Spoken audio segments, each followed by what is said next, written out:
You know, when we picture the future of tech, we usually imagine this like limitless, frictionless cloud, just endless digital expansion. Right.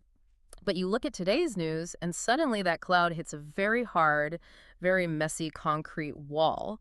We're looking at a landscape where, digital ambition is colliding violently with physical and political realities. So welcome to today's deep dive into the August 2026 Daily Tech Reader News Brief. Yeah, and our mission today is really to map out this collision course, between a booming, resource-hungry AI economy and these rapidly escalating geopolitical tensions. Exactly. And just a quick note up front before we jump in, we are looking at some pretty heavy U.S. foreign policy and domestic politics today. I want to make it absolutely clear that neither of us is taking a side or endorsing any of these viewpoints. Right, we're merely imparting the facts, just exactly as they're presented in the source material. Right. So where does this start? Well, it starts in a geopolitical pressure cooker, really. Yeah. Treasury Secretary Scott Bessent is currently pushing for what he calls the greatest coordinated economic isolation in history. Wow. Yeah, this is directed against Iran. He's issuing these ultimatums to allies, basically putting it in stark terms. They're either with the U.S. or against it. And I mean, the macroeconomic fallout from that is staggering. The IMF is projecting Iran's inflation is going to near 70% by the end of the year. It's massive. Everyday staples are skyrocketing. Like beef prices alone are up 150% since the war began. And concurrently, the USS Abraham Lincoln Carrier Strike Group just departed the Gulf after this record wartime deployment. Right. But okay, let's unpack this for a second. If you squeeze a nation's economy that hard, like tightening a vice, driving up the cost of basic staples like meat by 150%. Yeah. Don't you risk snapping the global commodity markets entirely? I mean, especially with Brent crude oil already topping $93 a barrel amid all this tension. Well, you absolutely risk a snap. What's fascinating here is that when you try to remove a major player from the global board, you aren't just hurting them locally. Right.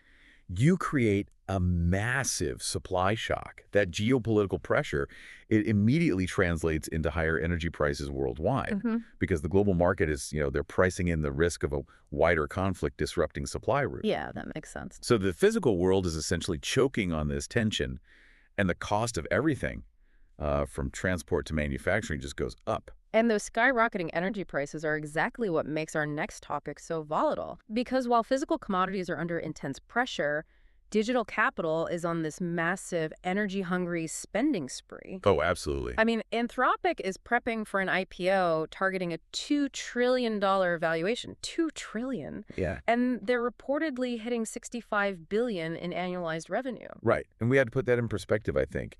Getting a $2 trillion valuation on $65 billion in revenue means the market is giving them a roughly 30x multiple. Which is wild. It is. That tells us investors aren't just paying for current software. Right. They're pricing in a future where AI fundamentally replaces vast swaths of human labor. It's an expectation of near monopoly power over future economic productivity. Right. Here's where it gets really interesting, which explains the other staggering numbers we're seeing. NVIDIA just signed a deal to license AI coding tech from a startup called Poolside for $6 billion. And Broadcom, they're seeking up to $100 billion in debt strictly to fund AI chip infrastructure. Taking on $100 billion in debt for infrastructure, I mean, it feels like building a sprawling futuristic city entirely on a credit card. Yeah. They are borrowing heavily against a future where the demand for AI compute is practically infinite, trying to pour the concrete before the residents even arrive. Exactly. They are debt financing the physical layer, so the chips, the servers, the fiber, because the race to advanced AI is viewed as winner-take-all. Yeah. But as you said, you can't run a digital megacity on debt alone. Right. You need electricity. You need water, which is exactly where the credit card hits its limit. Ahead of the midterms, we're seeing this rising bipartisan opposition against these new AI data centers. Yeah. And it's not just a vague concern that, computers use power. We're hitting severe grid bottlenecks. The technical reality is that training these next-generation language models requires clustering tens of thousands of GPUs running flat out 247. Oh, wow. And that computing density generates so much heat that standard commercial HVAC just completely fails. You need millions of gallons of water for evaporative cooling, plus, dedicated power substations. Wow. So tech companies are suddenly facing these massive electrical transformer shortages and just brutal municipal zoning fights. And this circles right back to the geopolitical tensions we started with, actually, because it's not just local municipalities pushing back, it's the federal government. The Pentagon is now threatening to cut federal funding to 30 universities if they don't review and sever partnerships with China, Russia, and Iran. Right. And if we connect this to the bigger picture, they are doing this specifically to stop intellectual property theft and espionage. AI isn't just a consumer product, it's a dual-use technology.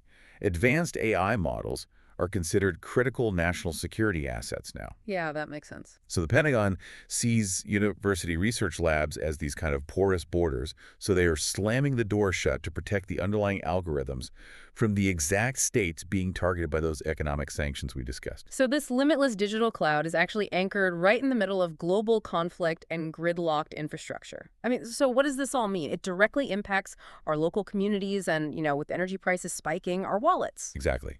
The cloud has a massive physical footprint, and it is stepping onto some incredibly volatile, resource-constrained ground. Which leaves me with one final provocative thought for everyone listening. With these AI companies banking on trillion-dollar valuations and borrowing billions to scale, what happens to the entire tech sector if local municipalities simply say no? It's easy to debt finance a massive digital city, but what happens when the real world refuses to rezone the land and just, turns off the tap?